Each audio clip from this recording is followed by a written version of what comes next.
Tuman kainit nga tiyempo dako ang epekto sa water level sa mga dam sa Negros Occidental. Pila ka tanum nga palay nagakalaya na. Ini ang gintutukan ni Eileen Pedreso.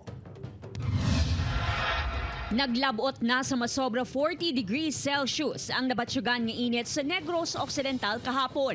Bungod sa mainit nga temperatura, ginakabalakan sang Negros Occidental Irrigation Management Office o kunoy mo ang dako nga epekto sini sa water level sa mga dam sa probinsya.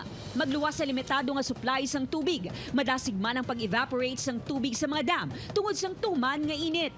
Ang isa pag-insina, ang hangin, isa pag-ina na faktor na madasig mag-dry ng aton na mga tubig sa gina-irrigate. Sang tinalikdan nga bulan sang Pebrero, sang naglabot sa critical level ang tubig sa dam sang Bago Irrigation System. Bangod sini, madamo nga mga irigasyon sa lugar ang hindi na malabot sang tubig.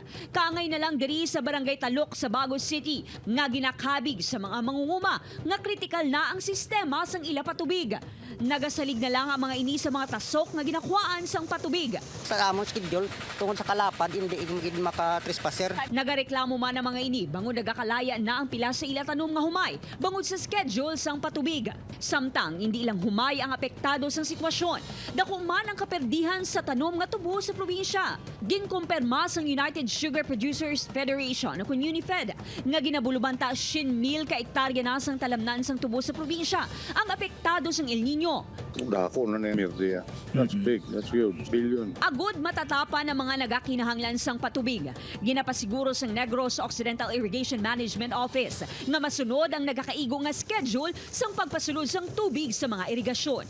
Upod kay Reynald Castillo, Eileen Pedreso, Western Visayas.